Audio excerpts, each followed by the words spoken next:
Hi, good morning. Christy Kirkup from the Globe and Mail. Respectfully, again, I'm not going to be asking about today's announcement, Minister Guilbeaut. You are talking about conservation, though, so let's talk about that. How are the Liberals going to be able to save themselves in the next election, given the trajectory after the by-election in Toronto and what that says about the prospects in other parts of the country? Well, as I said to your colleague from Radio-Canada in French, I think that I'm not a political analyst expert, but I know enough about politics that one should be careful by drawing direct links between a by-election and a general election. And we know that different things can happen in by-election. It's certainly not the result that we were hoping for, and I want to thank Leslie and all of our teams of volunteers who worked so hard.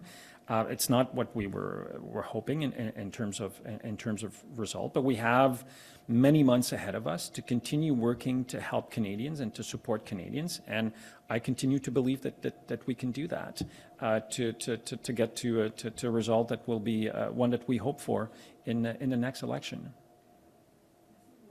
Hi, Mr. Guilbeaut. Mackenzie Gray with Global News. Are you planning on running in the next election? Yes. Are you concerned about your seat? You only won by 5 points last time. You've seen in Toronto the margin last election was 25%.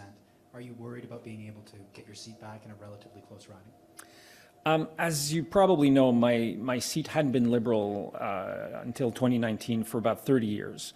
So the last thing that I should do as a relatively new member of Parliament is to take anything for granted. And I certainly did in 2019. I didn't in 2021, and I will not take it for granted for the next election. It's about hard work. It's about talking to people in riding. It's about knocking on doors, making the phone calls, being involved in the community and being there for my constituents. And at the end of the day, it will be their decision to decide whether or not I come back here to represent them in Ottawa. We know what ministers are saying publicly in front of cameras about their support for Prime Minister Trudeau, but there is dissension amongst the ranks in terms of whether or not he should step down. How are you talking to other caucus colleagues who may want to see a leadership review or a leadership change? I can assure you that what I tell you publicly about my support and gratitude, eternal gratitude for the Prime Minister, is the same thing I say when I'm behind closed doors. Same thing, no difference. As Nathan was saying, we've been the last 48 hours very involved in those conversations on nature and biodiversity. I haven't had a chance to talk to many of my colleagues. I have spoken with some of them. None of the members of parliaments or ministers that I've spoken to have told me that they think that the Prime Minister should go. Hi, Mr. Guilbeaut. David Thornton from CBC News. What do you think your party needs to change when it comes to responding to the result of the Toronto St. Paul's by-election? I think we need to continue showing Canadians that we're there for them. And right now, clearly, some of them either don't believe that or they don't see it. And I think we need to do a better job at communicating what we're doing to help them. I'm not saying it's just about communication, but it's about continuing to engage with them. And as I said earlier, I think that many people in Canada, but also around the world, are struggling right now. I think that I don't think it's going to be like that forever. I think that in the coming months, for many of them, the situation will improve.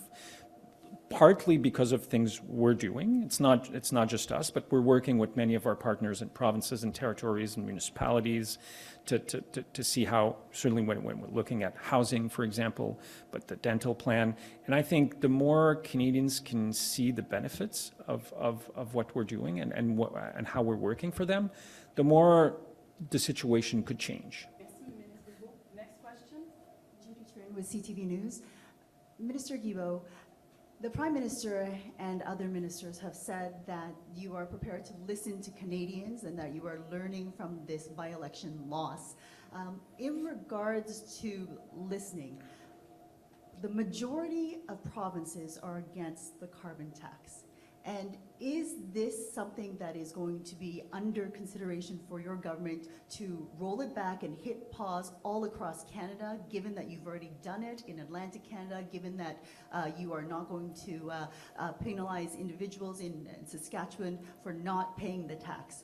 Will that be a consideration when we talk about making a policy that impacts Canadians immediately, that they can feel? So first thing I should say is that the pause that was announced for home heating oil was not only for Atlantic Canada. It's for all of Canada. There are more Quebecers who heat their home using oil than in all of Atlantic Canada put together. So it's not a measure just for Atlantic Canadians.